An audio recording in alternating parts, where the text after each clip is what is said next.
Tenemos al invitado que viene a presentar este libro, Citarrosa en vivo, el discazo de Alfredo Citarrosa, y el libro es de Mauricio Rodríguez. Es una colección de estuario que es una joyita, tengo unos cuantos, y en este caso, bueno, de hecho Mauricio, vos sos reincidente con Brindis por Pierrot. ¿Vendiste culadas? ¿Cuántos? De hecho, bueno, en aquel momento 1500 ejemplares. Bueno, buenas tardes primero que nada. Habría que volver a tu casa cuando quieras, ¿no? Es verdad, sí, es verdad. Seguimos en contacto. Sí, hombre. Sí, somos dos volvedores. Un gusto estar con ustedes en esta casa y gracias por la invitación. Bienvenido. Y bueno, sí, Brindis por Pierrot, 1500 libros en aquel momento, fue el libro de oro año 2019. Lo leí, precioso libro. Gracias, Checho. Y bueno, y después que ese libro tuvo su propio camino, la editorial ahí con Martín y Gustavo Verdillo empezaron la típica, bueno, ahora con qué cosa vamos. Claro. Y barajamos algunos nombres y ahí apareció obviamente el de Alfredo como una opción y digo, por una cuestión de cariño personal. Ya alguien había hecho, creo que el de Guitarra Negra. Guitarra Negra, Ramiro Sánchez, un gran libro también, que va más bien por el lado de una historia novelada, por decirlo de alguna manera, mezcla un poco de datos de la realidad con ficción, construye una muy linda historia Ramiro. Justamente como yo obviamente iba a ir por otro lado, por mi perfil periodístico, ahí decidimos entonces que sea Citarrosa en vivo. Contame cuál es la metodología de trabajo para escribir un libro sobre un disco, sobre cómo se hizo un disco, desde las letras, las composiciones, no sé, la inspiración del autor. Bueno, lo que yo aconsejo... Tiene que haber contexto de en qué época estamos hablando. Volviendo un poco a lo que decías recién, Checho, la editorial lo único que te pide es que obviamente elijas un disco de autor nacional, un creador nacional. Está el caso de Carolina Bello con Octubre de los Redonditos de Ricota. Que fue una novela donde... Maravilloso. Donde el disco es solo una excusa para contar una historia de amor a distancia. Exactamente, ¿no? Divino libro de Carolina. También y la única condición que de alguna manera te piden es que menciones las canciones, que hagas referencia de alguna manera y después hay total libertad a la hora de encarar el trabajo. Mirá qué interesante. Sí, esa es la única condición. Y yo lo que hice fue, además de que obviamente conocer bastante de la vida y sobre todo la música de Alfredo, cada vez que me ponía a escribir ponía el disco en vinilo. Yo soy de la vieja escuela, tengo mi bandejita de vinilo y lo ponía ahí para escucharlo. Y lo que hago en el libro es pararme en cada una de las canciones en un orden cronológico, a medida que Alfredo las fue incorporando a su camino artístico, y con eso es la excusa para contar qué estaba pasando con Alfredo, sobre todo en tiempos de exilio, que fue muy duro para Citarrosa, lo dijo más de una vez. De hecho, no pudo casi componer en el exterior. Fue de los pocos artistas nacionales que lo ha dicho comparado con otros, Olimareño, Numa Moraes, Zabalero. Fue quizás uno de los más afectados por el exilio, ¿no? Aparte, o sea, afectado en su laburo, en su producción artística. Exactamente. Él decía que él necesitaba estar conectado con su raíz, con su tierra, como eso obviamente no sucedía, en las 3 etapas, ¿no? Primero fue un corto periodo en Buenos Aires, después España y finalmente México, donde estuvo más tiempo. Y bueno, y lo que yo hago, volviendo un poco a la pregunta, es me paro en cada una de las canciones, voy contando lo que le va pasando a Alfredo a nivel artístico, profesional y personal, y además en paralelo voy contando lo que pasa con la historia del canto popular uruguayo. Entonces lo que sucede son 2 caminos que finalmente se encuentran y vamos a eso de una manera que es este libro lo que toma como leitmotiv, objetivo de trabajo, es el recital que da en julio del 83, la previa a la vuelta al Uruguay, que volvió en el 84, un recital que fueron 3 jornadas. Obviamente el 99,99% del público era uruguayo. Está por ahí en YouTube, se puede ver cuando Alfredo da unas palabras inicial muy emocionado antes de cantar. Y bueno, y se publicó un disco en Argentina con ese recital y después en el año 86 se publica acá, que de alguna manera es el objeto de estudio de mi libro.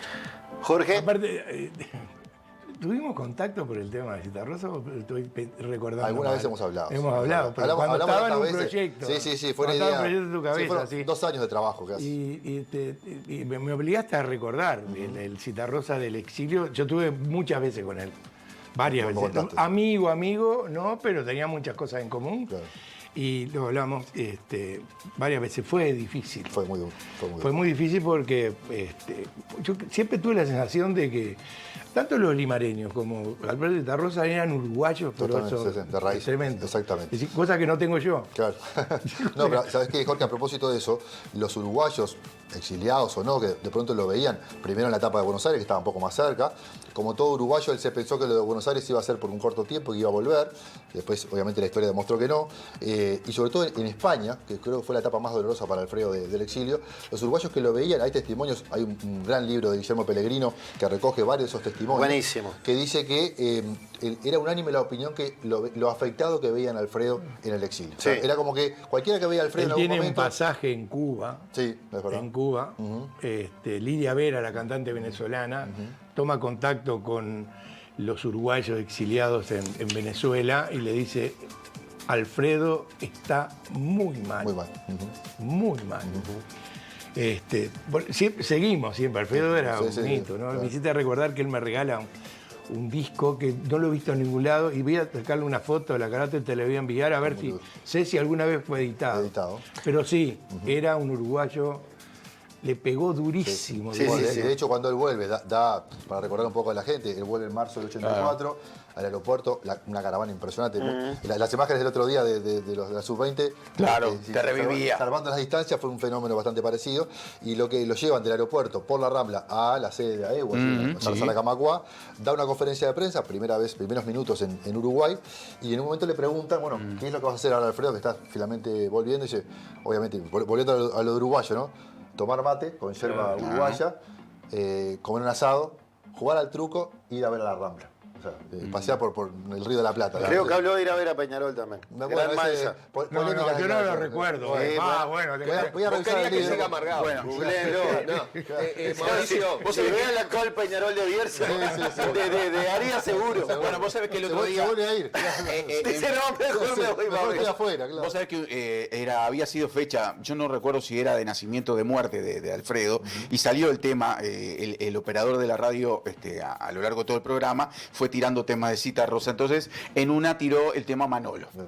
Entonces justo llamaron 2 o 3 oyentes, decía dónde, y discrepaban entre ellos, dónde había escrito la canción Manolo. Entonces uno decía, no, era en un boliche del Cerrito, y otro dice que había sido en la sede de Rentista, porque era muy amigo de sindicalistas que paraban ahí en la sede de Rentistas, y decía uno de ellos que era Mancha. No, no. Bueno, no sé, yo no tengo, no sé, Mauricio, que se metió más en el tema, Nacho Rubio. una frase que diga Citarrosa diciendo yo soy de Peñarol. Nacho A eso Rubio voy. tiene, la comparte 2x3, Citarrosa diciendo que una de las cosas que más extrañaba en el exterior era ir a ver a Peñarol. Claro. O sea, era mancha, Hay o sea, era muy mancha. Exactamente. Mauricio, No era simpatizante, era gran hincha. Un gustazo que estés de vuelta Qué acá, lindo. igualmente. Che, ¿cómo has relacionado, o si se puede relacionar algo de su vida? Los artistas generalmente se expresan, y en la música, lo que sienten. Claro. Entonces, ¿tiene el libro algún análisis de eso, o por lo menos vinculación entre lo que escribió, lo que vivió, qué canción y demás? Mira, lo que tiene, está muy linda la pregunta. El tema es así. Lo que fui descubriendo, no descubriendo yo, sino un poco. Mi objetivo, hago una pequeña introducción, fue que la voz de Alfredo estuviera muy presente en el libro. Obviamente, por obvias razones, no pude charlar con él. Además, yo lo conocí y por eso hay una carga emotiva adicional, además, en el libro. Pero sí lo que hice es recoger muchos testimonios de diferentes épocas. Y lo que fui descubriendo en ese proceso de trabajo, que fueron 2 años, es que Alfredo escribía muy bien. Pero cuando digo muy bien, digo muy bien. Muy bien. Y de hecho, él nunca quiso ser del todo cantor, ¿no? Él decía... Compositor. Exactamente. Una cosa que casi que nació por necesidad, por accidente, pero hay textos que por suerte han quedado registrados, además de los textos periodísticos, cuentos de Alfredo, que realmente tiene una pluma exquisita. Entonces también lo que quise hacer, yendo un poco a lo que vos decías, lo que quise hacer es sacar un poco a la luz, mostrar un poco, además de las canciones, que obviamente por eso lo conocemos, por eso lo admiramos, sacar a la luz ese otro Alfredo, ¿no? Además del aspecto personal, el derrotero en el exilio, lo bien que escribía. No solamente sus notas periodísticas, era un gran analista de la realidad sociopolítica de la región, de América Latina, tenía obviamente su impronta personal también. Y locutor también de Bueno, oficio, locutor ¿no? que empezó- de oficio empezó por ahí, locutor claro. con una voz, bueno. Única, bueno. En Argentina le decían voz de otro, ¿no? Porque como él era flaquito, chiquito, parecía casi un adolescente todo el tiempo, por eso incluso se viste siempre de traje oscuro y engominado para aparentar sobre todo en la primera etapa, un poco más de edad, en Argentina le decían voz de otro, ¿no? Porque uno veía ese aspecto casi frágil y lo escuchaba cantar o hablar y era otra historia. Pero yendo a lo que decís, lo que quise también es rescatar ese otro Alfredo, ¿no? No para ponerlo al mismo nivel del cantor, porque obviamente es una cosa única, está creo que en la Santa Trinidad de la música popular uruguaya, pero sí el hecho de decir la pluma exquisita que tiene Alfredo y sus textos que están por ahí en la vuelta, por suerte, para demostrarlo, ¿no? La memoria me está jugando, pero él escribió en marcha. Claro, en marcha, claro. Escribió en Sí, marcha claro, como claro. periodista. Sí. Él no decía que no era periodista, como maestro. No. Viste, Pero- viene a buscadores y dice, yo no soy periodista. claro. Le pega a los Claro, periodistas. claro. maestro. A la gente ya no le cree igual. Sí, así, nadie le cree. Y menos ahora. Y menos ahora. Y es verdad, el tema es, él escribió, pero además sus textos periodísticos, que por suerte, reitero, están ahí para leer, muestran un conocimiento de la música. O sea, él aplicaba una especie de análisis que, salvando las distancias, yo lo volví a encontrar casi en la misma época, o 20 años después, si se quiere, con Jaime Ross, que es un gran analista, además de tiene una gran bagaje cultural. Él te analiza las estructuras de las canciones, de la ciudad, la ciudad, los vínculos con la poesía. Entonces, digo, Alfredo era digamos, un hacedor de la cultura integral. Además de que tuvo proyectos para apoyar a los colegas, como la Claraboya Amarilla, pero lo cierto es que sentía la cultura como parte de sí, ¿no? Para reconstruir esta época y el momento de creación de este disco, ¿a quiénes apelaste? Contame algunos de los entrevistados que tiene este libro. En realidad, no hay ningún entrevistado. ¡Apa! Sí, porque lo que dije es, cuando vi que, un poco lo que decía recién, empiezo a reconstruir la historia de Alfredo. Leí más de 40 libros, ¿no? No, y seguro hay un archivo abundante, ¿no? Claro, yo lo he contado más de una vez, soy bicho de biblioteca, ¿no? Tengo 20 cajas con carpetas y qué sé yo, que me han acompañado en varias mudanzas, sobreviven a las mudanzas, con material, sobre todo de la década del 70 y del 80, ¿no? Que yo lo siento como parte de mi historia vital también, porque ahí, bueno, fui adolescente y después crecí en ese contexto. Y lo que me encontré es que había una gran cantidad de material de entrevistas, sobre todo en la época del 70, ¿no? Fin de los 60, principio de los 70 de Alfredo, acá en Argentina, por ejemplo, que de pronto era interesante para que fueran parte de esta historia. Entonces lo utilicé un poco, contando lo que decía, es que al no tener la posibilidad de hablar con Alfredo, digo, bueno, que lo que está en archivo sustituya la presencia de Alfredo en el libro. Bien. Entonces lo que hago es cursar información de libros, de entrevistas, de alguna cosa audiovisual y qué sé yo, documentales, y bueno, que siempre esté pasando algo y que Alfredo cuente cartas, que por ejemplo en el caso del libro de Pellegrino hay una gran cantidad de cartas de amigos que están publicadas en ese libro. Bueno, es material de materia prima de lo que hice en este libro. ¿Cuánto tiempo te llevó? 2 años. 2 años. Sí, 2 años. En 2019 publiqué Brindis por Pierrot, ahí tuvo su propio camino. Y en 2020, cuando empezamos un poco a hablar con la editorial, bueno, ahora por qué nuevo trabajo vamos, barajamos algunos nombres, ahí nos dio la opción de Alfredo, que además hay otros discos muy interesantes en su propia discografía, sobre todo vinculados a lo que fue su camino artístico, pero lo elegí por esta carga emotiva que tuvo el recital de obras del año 83. Claro. Me vino algo. 2 años, ¿no? Es un esfuerzo de 2 años que tiene que combinarlo con sobrevivir. Realmente. Utiliza la palabra sobrevivir Sí. porque Es conozco la a palabra Mauricio. Porque es adecuada. periodista. Soy periodista, son 2 años y veo libros, y sé lo que es Citarrosa para los uruguayos y tengo la idea de que Brindis por Pierrot y Citarrosa van de la mano, pero el resultado económico de este esfuerzo, esa es la pregunta. Bueno, hay una fantasía, justo hoy lo hablaba con unos compañeros de canal, hay una fantasía que si publicás libros, en 6 meses te compras un yate, ¿no? No, Claro, si una cosa así. supiera, Claro, si creo supiera. que todo lo que estamos nadie es así como diciendo de qué estás hablando. No, en realidad. Es un yate de eso que haces con Sí, el sí, no, papelito. claro, ahí va, eso Esto que- de que haces así. que venden en sí. los supermercados. Ahí va. Por eso que se hacen en las botellas, ¿viste? La botella. Es que creo que ni a eso llegamos. Además, Yo vos- cuando cuento que el autor en Uruguay gana el 10% del 10%, precio de sí, tapa exacto. de los libros vendidos, Sí, sí, es decir, sí, los que están en la librería que alguien y no finalmente se paga. venden, no. Exactamente. Ahí no ganás nada y encima te descuentan IRPF, te quedan. ¿no? Viene la Claro. segunda A veces es un pregunta. laburo de una Primera. hora. Pará que un termine. año, 2 Eso años. termina. Este es mi 9º libro. Entonces, si yo sumo la cantidad de horas que le dediqué Va. a 9 libros durante 15 años de trabajo y lo pongo en un A lo plato de la monetario. balanza, a lo monetario, dejo de escribir. Sí, Soy claro. periodista, Claro, soy por eso periodista, que- la que- 5W, claro, ¿por qué? ¿Por qué lo haces? Creo que es mi pasión, el periodismo es mi pasión. O sea, yo me siento periodista de sangre. De hecho, a esta altura, cualquier cosa que, bueno, creo que les pasa a todos los que estamos acá, cualquier cosa que sucede, automáticamente lo mirás con cabeza de periodista. O sea, Claro, en mi caso ahora yo estoy directamente vinculado al mundo cultural y bueno, obviamente estoy todo el tiempo viendo noticias de acá, de afuera. Bueno, esto es una noticia, esto es una noticia. Entonces, Ahora, va por ahí. te conozco hace un montón de años, siempre vinculado a la prensa escrita. Bueno, y ahora con los chantas, los amigos, digo, de Locos por el Fútbol. Sí. La televisión es algo relativamente nuevo para vos. Sí. Arrancaste acá en Buscadores, pero digamos, en un canal privado como Canal 4, ¿hace cuánto? 4 años. 4 años.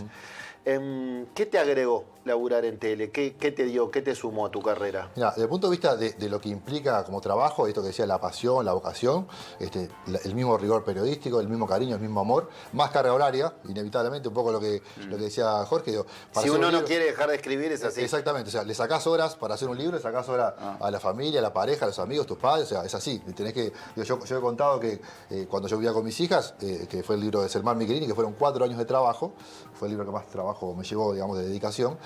Yo empezaba a escribir a las 10 de la noche. O sea, cuando mis hijas se acostaban, vayan a dormir, que papá quiere escribir, y ahí empezaba a escribir, a veces hasta 2, 3 de la mañana. A veces al otro día miraba para atrás lo que escribí, ya medio dormir, era un desastre, tenía que empezar todo de vuelta. Pero lo que cambió fue la exposición pública, obviamente, que empezó primero en Buscadores. Yo he contado que la primera vez que alguien me paró en la calle por mi trabajo periodístico fue una vez, fui a una veterinaria a llevar al gato que había que operarlo, qué sé yo. Y hay un muchacho con un perro, y estábamos de espalda los dos, en distintos mostradores, yo hablando con el veterinario. Y en un momento se da vuelta y me dice, ¿vos sos el de Buscadores? Por la voz. Por la voz. O sea, Sí, y ahí me di cuenta, además que Buscadores lo veía todo el mundo, y lo ve todo el mundo, cómo la llegada a la televisión, ¿no? Y ahora con la etapa de Canal 4 pasa eso, o sea, voy a cualquier lugar y... Sí, claro. Una bien cortita, porque sí. sé que está por terminar. Hay una frase muy buena que se la escuché a alguien y es real, y te pregunto a vos si te pasó. A los libros generalmente no se concluyen, se abandonan. Es de Borges. Sí. De Borges. Y es tal cual, los que hemos escrito el libro, Sí. ¿te pasó eso también? Claro. Porque vas, lo lees, querés incorporar algo, hasta que un momento decís, Basta. es esto, Sí. ya está. En realidad ¿Te hay pasó dos eso? factores. A veces la editorial te empieza a apurar, porque Claro. hay una fecha de entrega. Claro, Este libro lo terminé a fines del año pasado. Y como estábamos en época de mundial, después venían las fiestas y verano, la editorial creo que con buen tino dijo, bueno, no es el momento para sacarlo, porque la gente está como en otra, y finalmente salió ahora. Y yendo a lo que vos decís, lo que sucede es, primero lo vocacional, el placer de hacerlo, pero llega un momento que sentís que el libro ya no tiene más nada ni para agregar ni para quitar. Hace un par de días entrevisté a Horacio Guerriero, Ogue, el dibujante, y le hice una pregunta parecida. O sea, ¿en qué sentido, en qué momento siente que un cuadro, una ilustración está terminada? Dice, no hay algo, no hay un manual. Hay algo instintivo que te dice, está pronto, no necesita sacar ni agregar nada. Y después igual las ratas van a aparecer Totalmente, igual, ¿no? no, Los bueno, duendes de la imprenta hacen lo Volviendo suyo. a Borges, él también decía que nunca leyó un libro suyo publicado, porque a la tercera página ya le encontraba cosas que hubiera hecho Tal cual, distinto, qué sé yo. tal cual. Es inevitable. Tiene razón. Porque llega un momento Qué que bueno. decís, bueno, está, hay Qué bueno que eso. cerrarlo. Eso va con todo el arte, ¿no? Yo no quiero, porque si va largo, bueno, Mauricio podemos hablar horas, ¿no? Pero en la historia hay una frase de Goya, el gran pintor español, mira, tengo que parar, Sí, hay que parar, grande. El autorretrato. No se paren porque la cámara lo degolla. Yo sé que sí. Muy bien, El- muy el- bien, aparece. muy bien, No sé si- muy bien, muy bien. No sé si. Ese fue el chiste, fue el chiste de Chicho. El que la casó, la casó. No, chiste del día. el autorretrato, perdón. Está hablando Jorge, Sí, señor. claro, Sergio, volvé. Sergio, volvé a poner orden, Sergio. Siga. Feliz cumpleaños para Sergio. Feliz cumpleaños, escúchame. El autorretrato que está en el Prado no fue de Goya. No es de Goya, era un pintor que le dijo, maestro, quiero hacerle esto. Iba Goya, venía, estaba y posaba. No. ¿Cuándo va a terminar? Esto estoy dramatizando como Friedman, como Tomás. Ah, sí, Tomás te hace el diálogo. Sí. Dice, ¿cuándo va a terminar? Dice, no, me faltan, hay detalles, maestro. No, hermano, ya está terminado. Ya está. Fue Goya el que terminó En el momento y eso le pasa aparece, a todos los claro, aparece el artistas. punto final y uno no sabe, creo que lo va sintiendo. O sea, Sí. Sí, en sí. el caso de Selmar, yo sentía, es más, extendí un año la fecha de entrega porque sentía que le faltaban cosas. Fui 2 veces a Buenos Aires, revisé archivos, qué sé yo, y el día que sentí que efectivamente está terminado, Ahora sí está terminado el libro. Y después empieza el proceso de edición, corrección y todo lo demás. Y después que Pero está en uno la se calle desprende. ya deja de ser tuyo.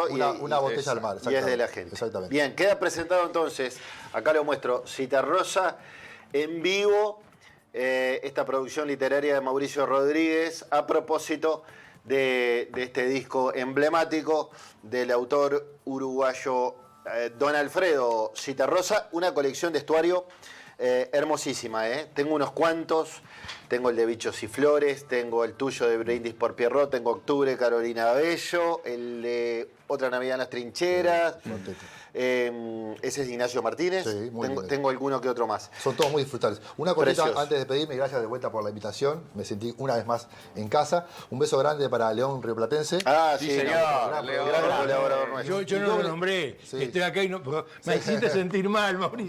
Perdón, perdón. No, y un beso doble para la Chona, la madre de, Sí, de señor. León, Sí, que es sí. una gran hincha del programa, como todos sabemos, Sí, y además todos. gran hincha Una mía y crack. gran hincha de Nacional. Gran Era voz. vos.